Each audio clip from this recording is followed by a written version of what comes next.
Tempestade de Guerra, capítulo 29. Mar. Está anoitecendo quando chegamos à ascendente, planando pelas montanhas na escuridão quase absoluta. Tento não pensar em bater contra as encostas. Os pilotos são habilidosos, pousando o jato tranquilamente na pista alpina. O restante da frota aérea de Montfort, assim como os comboios que carregam o grosso do exército, está na planície. Vão subir pela Via do Falcão para chegar à cidade, ou viajar pelas diferentes rotas através de Montfort para retomar suas posições. O país assumirá posições defensivas, guardando suas fronteiras para a possibilidade remota de Lakeland decidir testar sua força contra as montanhas, ou incentivar os saqueadores e Prairie a fazê-lo em seu lugar. Farley, Davidson, eu e alguns outros entramos na cidade em silêncio, percorrendo os degraus sob um marco de estrelas cintilantes. Observo o céu, tentando identificar as constelações. Me recuso a pensar nos irmãos Calori, o que deixamos em Norta e o que está marchando ao nosso lado, acorrentado e na mira de uma arma. Ele fala de vez em quando, fazendo perguntas sobre Montfort. Ninguém responde, e sua voz vai se extinguindo aos poucos, de tanto ecoar no vácuo. Antes que cheguemos à casa do primeiro-ministro, Maven é conduzido um lance de escadas abaixo, onde mais guardas surgem para escoltá-lo. Montfort não vai correr o risco de perder outro prisioneiro. Maven não vai receber o mesmo tratamento bondoso que os filhos de Bracken. Vai ser levado para as profundezas da cidade, para a prisão embaixo do principal quartel de Ascendente. Tento ignorar sua silhueta conforme vai ficando menor e menor.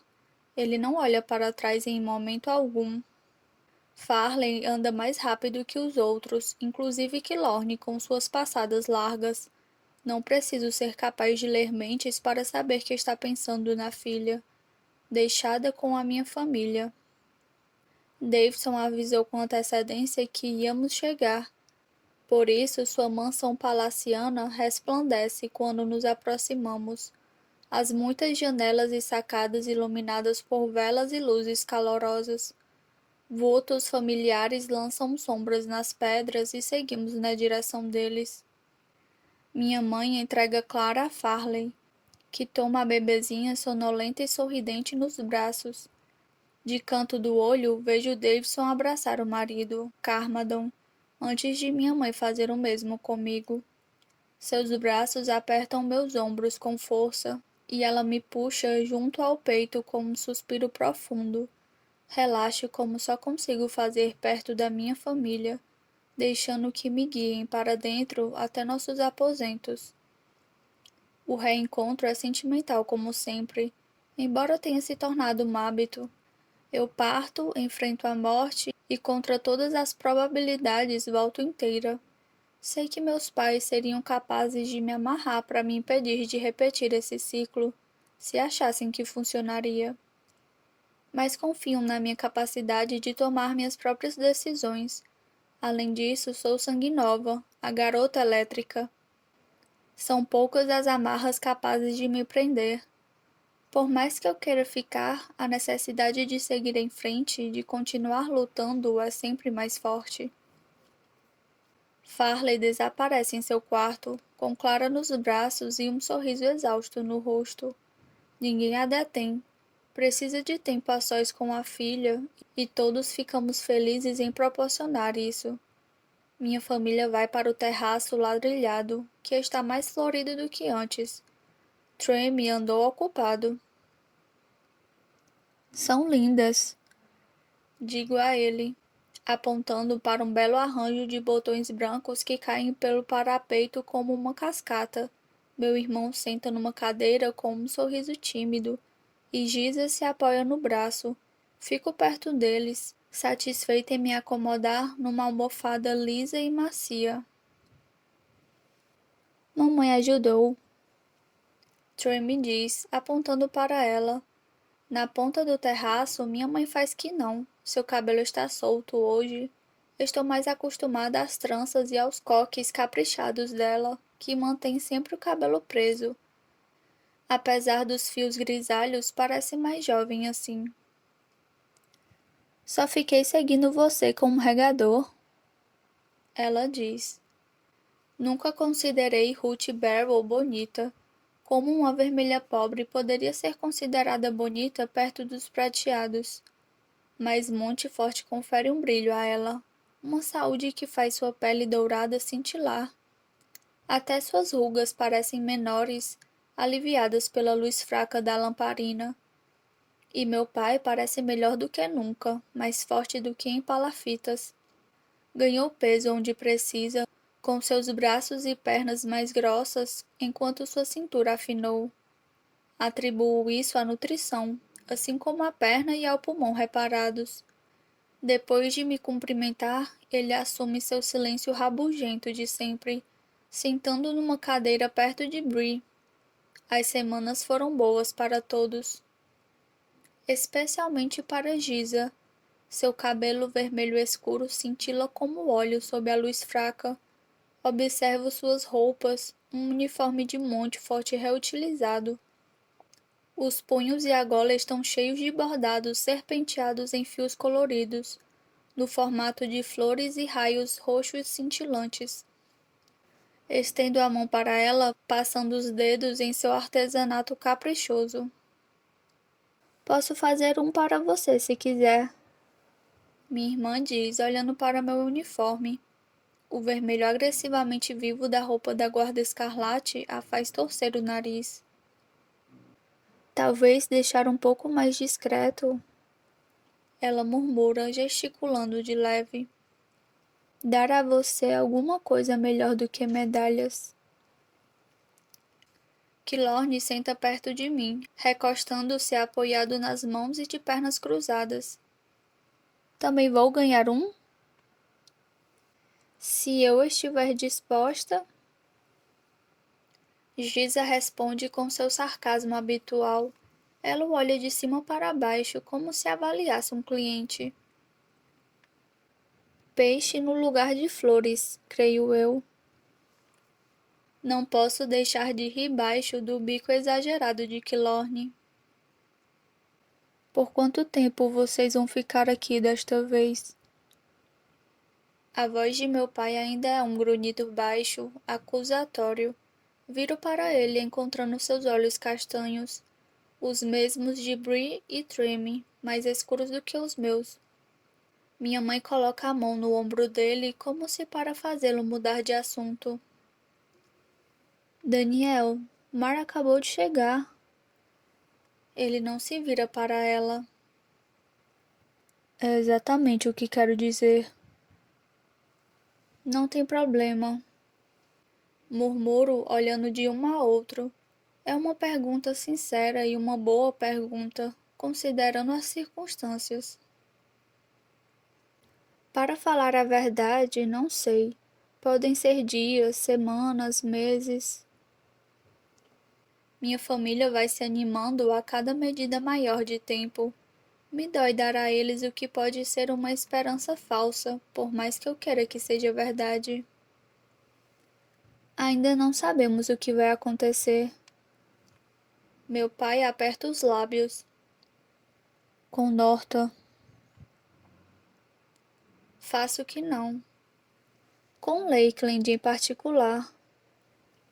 Os outros continuam me olhando em silêncio enquanto explico, exceto Killorn. Sua sobrancelha se franze devagar, sua testa marcada por linhas profundas de raiva. Eles detêm todo o poder agora. Cole ainda está consolidando um país dividido, e estamos esperando para ver como as coisas vão se desenrolar. Se Lakeland atacar... Meu irmão mais velho inspira furioso antes de soltar um suspiro exasperado. Ele me encara simplesmente porque não tem mais ninguém em quem descontar sua raiva. Você vai ajudar a combatê-los? Ouço a acusação em sua voz, igual à do meu pai. Só posso dar de ombros. Não é comigo que está frustrado, mas com a situação em que vivo me encontrando, empurrada para o perigo, dividida entre reis prateados, uma arma a ser empunhada, um rosto a ser usado. Não sei, murmuro. Não somos mais aliados. Killorn muda de posição, parecendo incomodado, talvez com o assunto. E o outro? No aglomerado de cadeiras, minha família empalidece em níveis variados de confusão. Minha mãe cruza os braços, me lançando um olhar penetrante que conheço bem demais. O outro quê? Ela pergunta, mesmo sabendo a resposta. Só quer me fazer dizer. Me obrigo a responder entre os dentes. Ele está se referindo a Maven. A voz do meu pai sai letal, como nunca a ouvi antes. Ele deveria estar morto a esta altura. Mas não está, e está aqui. Killorn rosna antes que eu possa impedi-lo. Uma vibração de fúria perpassa toda a minha família. Todos os rostos ficam vermelhos, todos os lábios se retorcem, todos os olhos ganham um brilho de raiva. Killorn, não crie confusão. Sussurro, apertando seu punho. Mas o mal já está feito. O silêncio cai pesado com uma raiva escarlate, tão forte que consigo sentir seu gosto.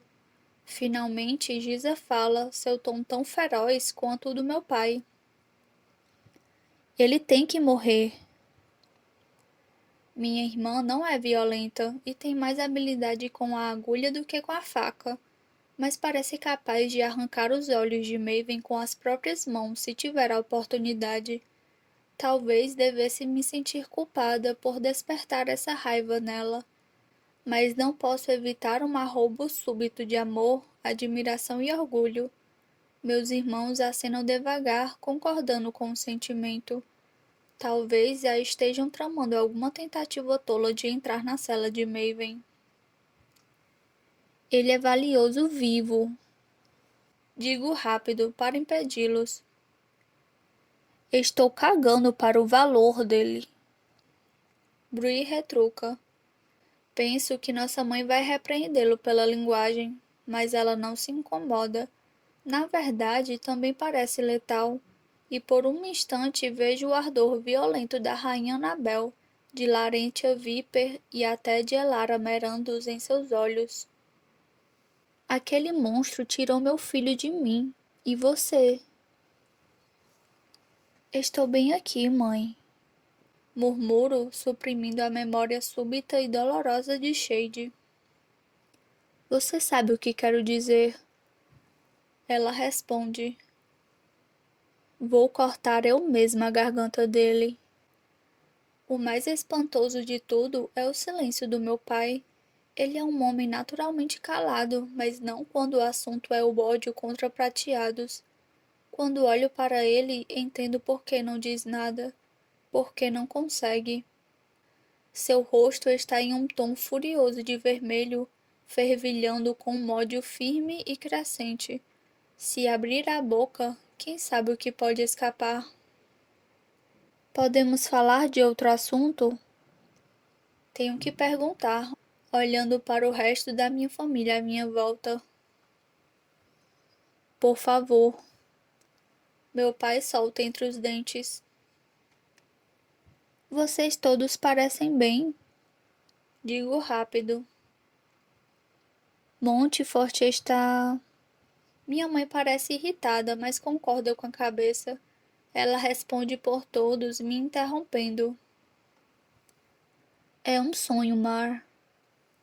Minha desconfiança natural flameja. Apesar de tudo o que sei sobre Davidson, não conheço seu país ou sua cidade. Não conheço os políticos a que serve ou o povo que eles representam. É bom demais para ser verdade? Pergunto. Acham que vamos acordar e descobrir que estamos numa enrascada? Descobrir que algo deu terrivelmente errado?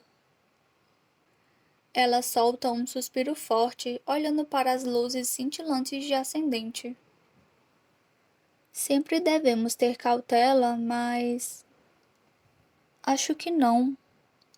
Meu pai complementa. São poucas palavras, mas expressivas. Aqui é diferente. Giza concorda com eles. Nunca vi vermelhos e prateados juntos dessa forma. Lá em Norta, quando eu ia fazer uma venda com minha mestra, os prateados nem olhavam para nós, não encostavam em nós. Seus olhos castanhos, iguais aos meus, lacrimejam um pouco ao lembrar de sua vida muito tempo atrás, antes de um oficial prateado quebrar sua mão. Aqui não.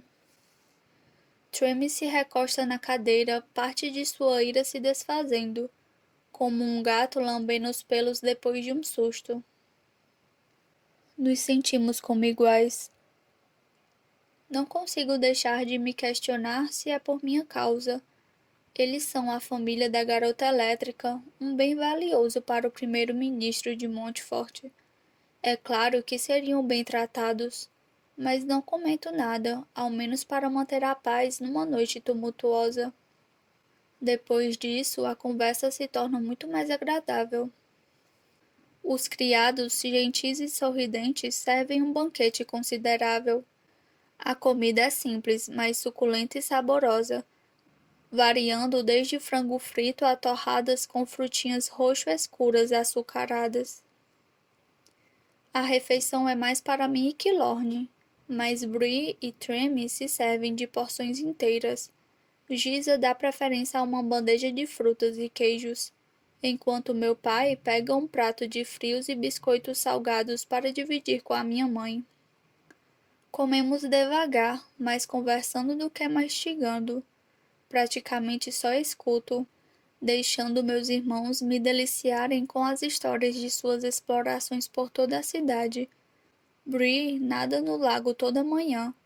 Às vezes acorda Tremy jogando uma garrafa de água gelada do lago na cabeça dele.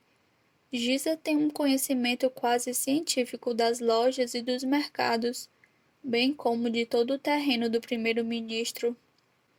Ela gosta de caminhar pelas campinas altas com Tremy, enquanto minha mãe prefere os jardins da cidade, que ficam mais para baixo nas encostas. Meu pai tem aprimorado suas habilidades de caminhada, indo mais e mais longe nos vales todos os dias, fortalecendo seus músculos novos e reaprendendo a usar as duas pernas a cada passo. Killorn os atualiza como pode, detalhando nossas façanhas desde que partimos de Montfort. É uma rememoração esparsa, e ele tem a gentileza de deixar de fora os detalhes mais complicados ou inquietantes, incluindo qualquer menção a Cameron Collie, pelo bem de Giza. Mas, a julgar pela maneira como ela falou de uma moça e da joalheria em que trabalha, acho que seu amor pelo meu melhor amigo já passou. Depois de um tempo, minhas pálpebras começam a pesar. Foi um dia longo e difícil. Tento não lembrar como acordei hoje de manhã, no quarto real de Cole, com seus lençóis sobre meu corpo. Hoje vou dormir numa cama vazia, mas não sozinha. Giza vai estar do outro lado do quarto. Ainda não consigo dormir sem alguém por perto. Ou pelo menos não tentei desde que fugi da prisão de Maven. Não pense nele, repito para mim mesma de novo e de novo, enquanto me preparo para dormir. O rosto de Cole está gravado em meus olhos, enquanto Maven assombra até meus sonhos mais distantes e efêmeros. Dois idiotas que nunca me deixam em paz. De manhã, meus nervos estão cheios de energia. Sinto uma tração constante, um puxão pelo estômago, como se alguém tivesse colocado um gancho na minha coluna. Sei aonde quer me levar. Para dentro da cidade, na direção do quartel central de Ascendente. A estrutura cobre a prisão da cidade, cravada no leito de rocha da encosta.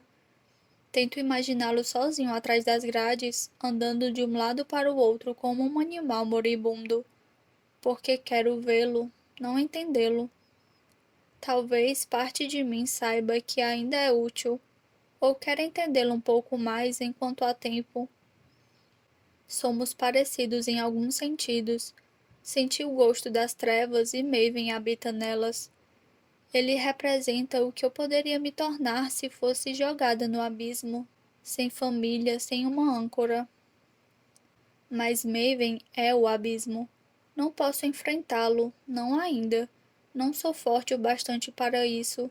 Ele só vai rir da minha cara, me provocar e me torturar, girando os parafusos encravados fundo demais da minha cabeça. Preciso deixar as feridas cicatrizarem um pouco antes de lhe dar a oportunidade de reabri-las. Então, em vez de descer para a cidade, eu subo. E subo, e subo. No começo, sigo a estrada que pegamos quando os saqueadores atacaram na planície. Sabemos agora que foi um ataque planejado, com a intenção de nos distrair enquanto os soldados de Lakeland resgatavam os filhos do príncipe Bracken. Os saqueadores foram pagos, e muito bem para tal. Chuto as pedras no caminho, repassando a batalha na cabeça. O silêncio tomou conta do meu corpo como algo vivo e abominável sob a pele, substituindo minha eletricidade pelo vazio. Praguejo, afasto o pensamento e saio da estrada para me misturar às rochas e árvores. As horas passam, o ar parece arder em meus pulmões, queimando minha garganta. É páreo apenas ao ardor em meus músculos. Eles reclamam a cada passo enquanto subo pelas rochas. A neve se acumula nas sombras, branca e pura mesmo ao fim do verão. Fica cada vez mais frio à medida que subo, meus pés escorregando na terra, nos gravetos, no cascalho e na rocha exposta. Apesar da dor, sigo em frente. Córregos finos escoam, descendo pela encosta para formar o lago lá embaixo. Olho para trás, para o espaço entre os pinheiros, na direção do vale. As montanhas fazem a ascendente parecer pequena, um brinquedo a essa distância. Bloquinhos brancos espalhados em volta de estradas finas e escadas serpenteantes. A cordilheira parece infinita, uma muralha irregular de pedra e neve dividindo o muro em dois. Lá no alto, o céu azul límpido insiste para eu continuar a escalada. Dou o meu melhor, parando nos córregos para beber água e molhar o rosto vermelho e suado. De quando em quando, pego bolachas da mochila ou carne salgada. Me pergunto se o cheiro pode atrair um urso ou um lobo. Tenho meus raios, claro, tão próximos quanto o ar nos meus pulmões, mas nenhum predador se aproxima. Acho que sabem que sou tão perigosa quanto eles, com exceção de um. No começo acho que é só uma saliência nas rochas, sua silhueta cinza contra o azul perfeito. Os pinheiros são mais esparsos, nessa altitude elevada, oferecendo pouca sombra contra o sol do meio-dia. Preciso piscar e esfregar os olhos antes de me dar conta do que estou vendo. De quem estou vendo? Meu raio parte ao meio o rochedo de granito embaixo dele. O corpo se move antes, escapando para outras rochas. Filho da mãe! Rosno, avançando com velocidade, a adrenalina súbita e crescente. Ela me move assim como a frustração, porque sei que, não importa quão rápido eu seja, não importa quão forte seja minha eletricidade, nunca vou pegá-lo. John sempre vai saber quando estou chegando.